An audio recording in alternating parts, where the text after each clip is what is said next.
All right, I just wanted to show that when removing the engine mount from the front for these 2011 plus Odysseys, you don't have to take this out inside of the car. It's easier to just pull it and then take these off, these two nuts off inside the vise when it's outside of the car.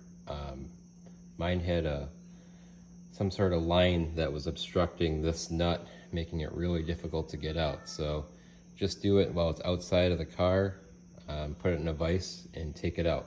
Thanks.